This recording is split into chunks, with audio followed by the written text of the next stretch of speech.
बड़ी खबर हाथरस कांड से जुड़ी हुई। भोले बाबा साकार हरि उर्फ सूरजपाल मिल चुका है। सूरजपाल बाबा पहली बार कैमरे के सामने आकर अपनी बात रखी। अब बाबा ने कहा है कि वो इस घटना से बेहद दुखी हैं। बाबा ने कहा है कि प्रशासन पर भरोसा करना होगा, जांच हो रही है, दोषियों पर कठोर कार्रवाई होनी चाहिए। सरकार से निष्पक्ष जांच की मांग कर रहा है बाबा सूरजपाल।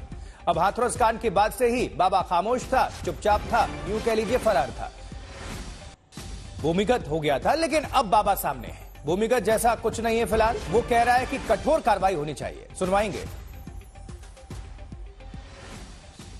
नारायण साकार हर की संपूर्ण ब्रह्मांड में सदा सदा के लिए जय जयकार। हम 2 जुलाई की घटना के बाद बहुत ही व्यथित हैं। प्रभु हमें बस संगत को इस दुख की घड़ी से उबरने की शक्ति दें। सभी शासन एवं प्रशासन पर भरोसा बनाए रखें। हमें विश्वास है जो भी उपद्रवकारी हैं वो बख्शे नहीं जाएंगे। नारायण साकार हर की संपूर्ण ब्रह्मांड में सदा सदा के लिए जय जयकार। हम 2 जुलाई की घटना के बाद बहुत ही व्यथित हैं। प्रभु हमें बस संगत को इस दुख की घड़ी से उबरने की शक्ति दें। सभी शासन एवं प्रशासन पर भरोसा बनाए रखें। हमें विश्वास है जो भी उपद्रवकारी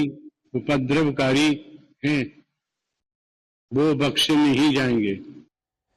चलिए, सुन रहे हैं आप। अब प्रकट हुए हैं मीडिया के सामने और अपनी बात रखते हैं। चलिए, हिमांशु मिश्रा का रुख करेंगे। हमारे संवाददाता हमारे साथ जुड़ चुके हैं। हिमांशु, बाबा को आपने सुना होगा।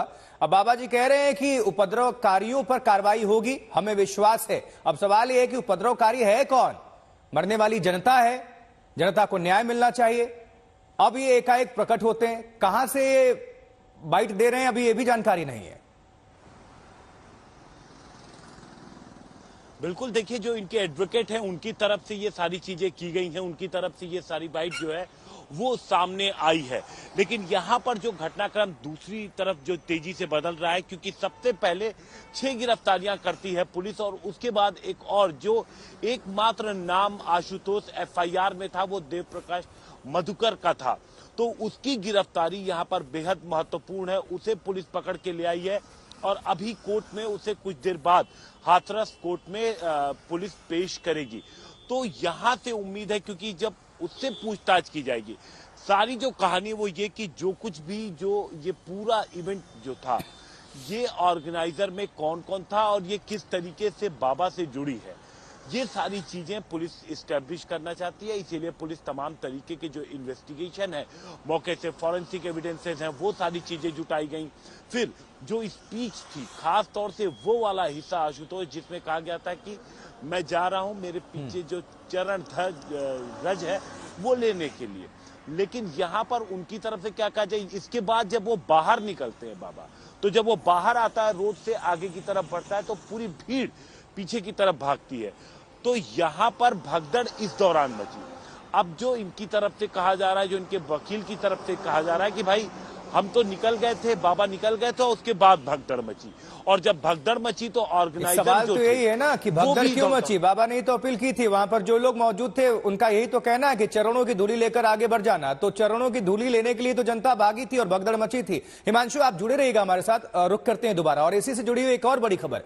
देखिए, हाथरस कांड के मुख्य आरोपी देव प्रकाश मधुकर को गिरफ्तार कर लिया गया है। देव प्रकाश मधुकर पर पुलिस ने 1 लाख रुपए का इनाम घोषित किया था। अब इसके अलावा मामले पर एक्शन लेते हुए पुलिस ने अब तक 2 महिलाओं सहित 6 सेवादारों को गिरफ्तार किया है। हालांकि यह कहा जा रहा है कि देव प्रकाश मधुकर मुख्य आरोपी है, क्योंकि बाबा पर एफआईआर दर्ज अभी तक हुआ ही नहीं है। अब देखिए, इस मामले में अब तक करीब 20 से अधिक लोगों को हिरासत में लिया गया है।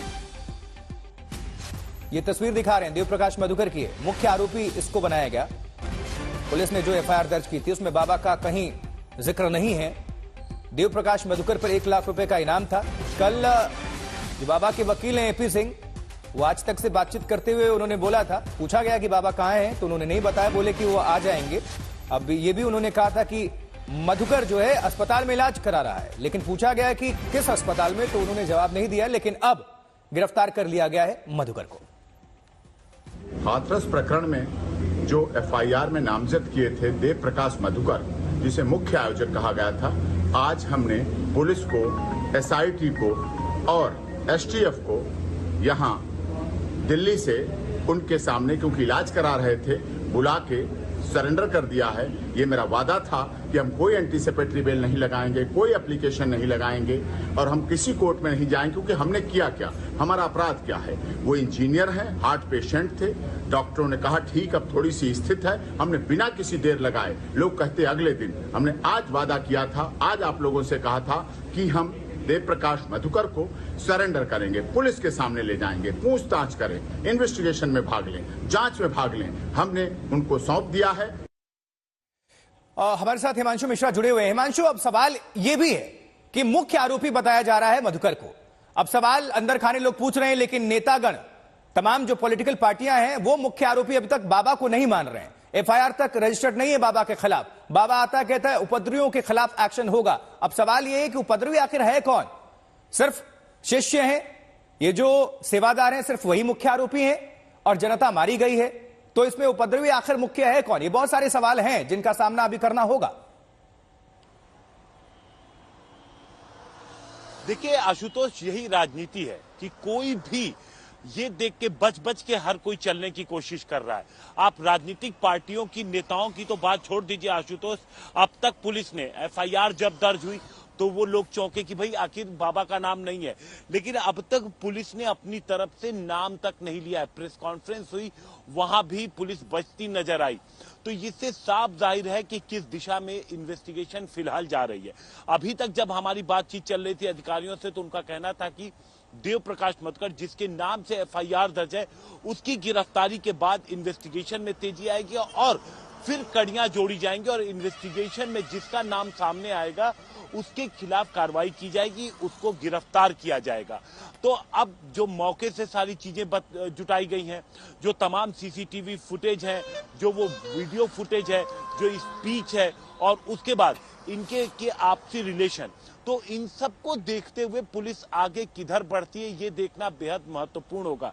क्या देव प्रकाश मधुकर की गिरफ्तारी के साथ इन्वेस्टिगेशन पूरी हो जाती है या फिर इन्वेस्टिगेशन आगे बढ़ती है और इस इन्वेस्टिगेशन जो है ये पहुंचती है बाबा तक? ये आज काफी हद तक चीजें कोर्ट में साफ हो जाने की उम्मीद है आशुतोष, क्योंकि जब कल से पुलिस ने पकड़ा हुआ है देव प्रकाश मधुकर को, तो उससे लगातार पूछताछ तो हो ही रही है। इसके बीच जानकारी ये भी, भाई आप जब उस दिन 2 जुलाई को 1:30 बजे जब ये हादसा होता है, तो उसके बाद किस किस ने आपस में कितनी देर क्या बात की, कमेटी के लोगों ने क्या बात की नहीं पता, लेकिन किस किस ने कितनी देर बात की ये पुलिस के सामने जरूर है। ठीक तो है, इसको लेकर के पुलिस आगे किस तरीके से बढ़ती है ये देखना होगा। हिमांशु, आप नजर बनाकर रखिएगा। बहरहाल आपका बहुत बहुत शुक्रिया इस खबर पर जानकारी पहुंचाने के लिए। मुख्यमंत्री योगी आदित्यनाथ और अखिलेश यादव दोनों ने भगदड़ पर एक्शन तो दिखाया है, लेकिन बाबा पर कोई भी कुछ नहीं बोल रहा। ये पूरी तरीके से जिम्मेदारी प्रशासन और सरकार की रही। प्रशासन की जानकारी में या उनको जानकारी में ये आना चाहिए था, और पूरे उत्तर प्रदेश के लोग जानते हैं जब कभी भी इस तरह के आयोजन होते हैं, जितने बुलाए जाते हैं उससे ज्यादा भी लोग पहुंचते हैं। कई बार आयोजक और कार्यक्रम करने वाले की जानकारी में नहीं होता है कि कितने लोग शामिल हो जाएंगे। कम से कम ये जिम्मेदारी प्रशासन को लेनी चाहिए। हर व्यक्ति जानता है कि सज्जन के फोटो किसके साथ में है, उनके राजनीतिक संबंध किन के साथ जुड़े हुए हैं। तो स्वाभाविक रूप से आप लोगों ने इस बात को देखा होगा कि पिछले दिनों रैलियों के दौरान इस प्रकार की भगदड़ कहां मचती थी और कौन इसके पीछे थे, और मुझे लगता है उसकी तह में जाना आवश्यक है। जो लोग निर्दोष लोगों के जीवन के साथ खिलवाड़ करते हैं। हाथरस घटना को लेकर सियासत जबरदस्त है। विपक्ष इसे सरकार की लापरवाही करार दे रहा है। हादसा है, ये कोई डिजाइन या किसी के द्वारा साजिश का रास्ता नहीं, जैसा कुछ लोग कहने लगे। अब तो ऐसा है, उनको करना ही चाहिए। गवर्नमेंट को एसओपीज निर्धारित करना चाहिए कि इस तरह के कार्यक्रम हों तो उनमें कितनी भीड़ हो, कितने की अनुमति हो, जगह है कि नहीं, आने जाने की व्यवस्था सही है कि नहीं, एग्जिट है, एक्सेस है, सही है कि नहीं, डॉक्टरों की व्यवस्था है या नहीं, अगर शहर के अंदर है तो फायर ब्रिगेड और सारी चीज है कि नहीं। ये सारी चीजों का एसओपी जारी होगा, उसके हिसाब से ही होंगे। मनचाहे तरीके से लोग नहीं कर सकते। न्यायिक जांच के आदेश दिए गए हैं, साथ में उच्च स्तरीय जांच भी हो रही है। जो भी दोषी होगा उसके खिलाफ कड़ी से कड़ी कार्रवाई होगी। इसमें कितनी भी पहुंच का व्यक्ति होगा बचेगा नहीं। हम पीड़ित परिवारों के साथ खड़े हैं, पूरी सरकार पीड़ित परिवारों के साथ।